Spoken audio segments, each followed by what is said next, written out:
Sackville, the honourable member for Sackville-Preston-Chezzetcook. Thank you very much, Mr. Speaker. Great pleasure to stand in the House tonight and speak from, of course, representing my riding, great riding of Sackville-Preston-Chezzetcook, which you know very well, which is the outskirts of Halifax and Dartmouth, and a very important part of our HRM community. And it gives me great pleasure to speak about seniors. This is a topic that's extremely important to Canadians, and I want to thank my colleague from Nickel Belt for his motion. I believe this motion is a major step forward towards maybe very soon seeing a national strategy for seniors. But this is important to have the discussion, look at all the pieces, and see how we can framework this so that we can be successful as quickly as possible. Now, we need to keep in mind that demographic shift in Canada. It is a big issue, an issue that we need to talk, look at, study, analyze, and bring solutions to the table.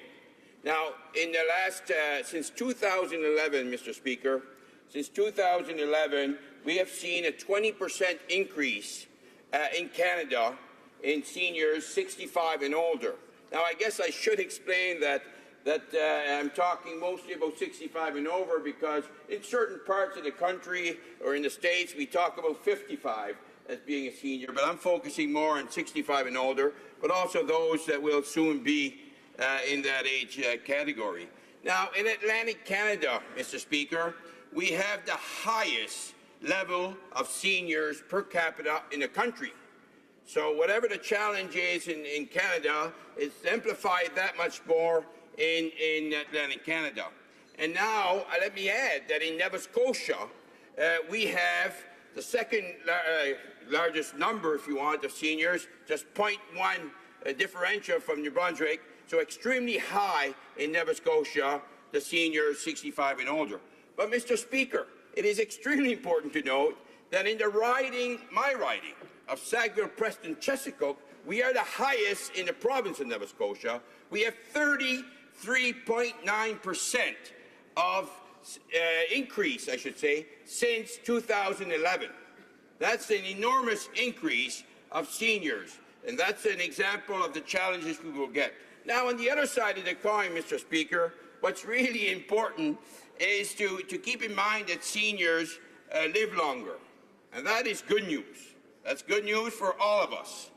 And we have seen an increase of 20% of seniors living past 85 in Canada.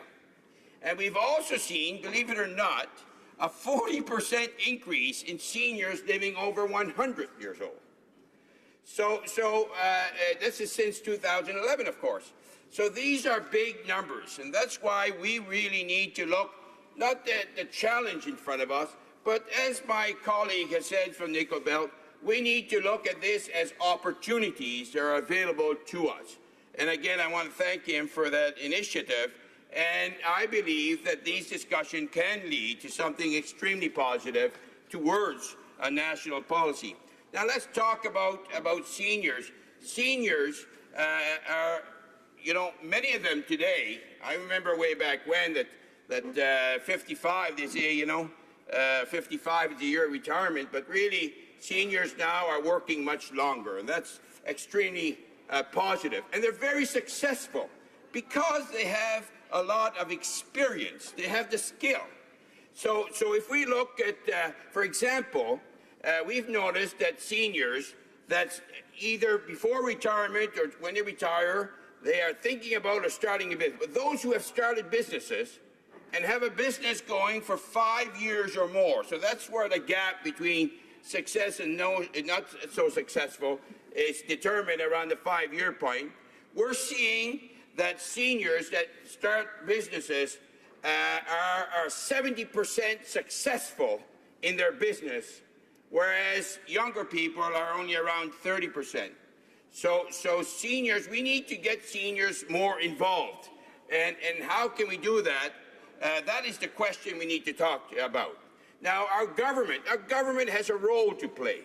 It has a role to play in promoting the engagement of seniors, of creating, speaking with stakeholders about about engaging seniors, which is extremely important, and I believe that we need to continue to do that.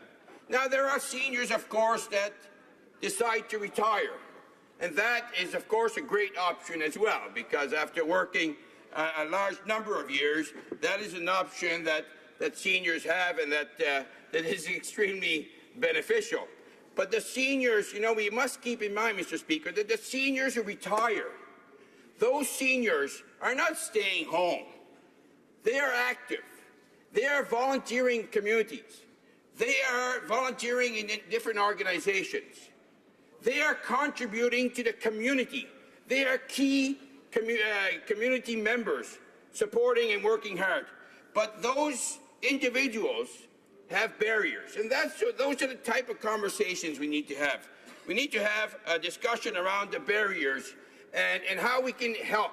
So some of the barriers would be the cost, of course, for them to do activities and volunteering. It's the transportation, of course, is another barrier that we have. So another barrier is knowing what opportunities are out there. So we need to promote and communicate much better so that seniors can get more involved, because we need to tap into those resources. These individuals have the skills, the knowledge, and the willingness to contribute to their community, and that's value added, and we need to take advantage of that. Monsieur le Président, Mr. Speaker, I would also like to share with you that in a report from 2014, the Canadian Institute for Health Information indicated that 45% of the costs incurred for health care are for seniors, despite the fact that they represent just 15% of the population.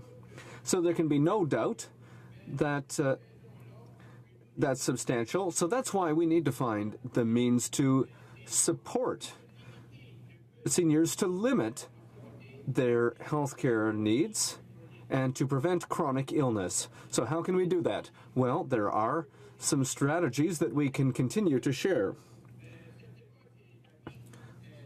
But certainly a healthy lifestyle and an active lifestyle, that certainly helps. It's important to ensure that we have the means to support our seniors in that area. I would also like to share that it's the rising poverty around seniors. That is a big issue. Many of my colleagues have spoken about that today, and it's one that we must ensure that we continue to speak about and try to find solution. For example, in Nova Scotia, 33% of seniors over 65 living, single seniors, are low-income seniors.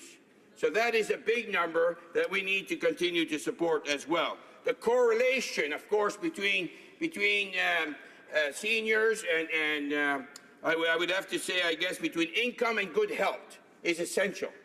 So if their income is better and they are able to stay more active, then the health, of course, their health will be improved and they will be able to continue to contribute. And that's an important factor as well. So let me list, Mr. Speaker, some of the key things. I know I only have 2 minutes or less, but some of the key things we've done.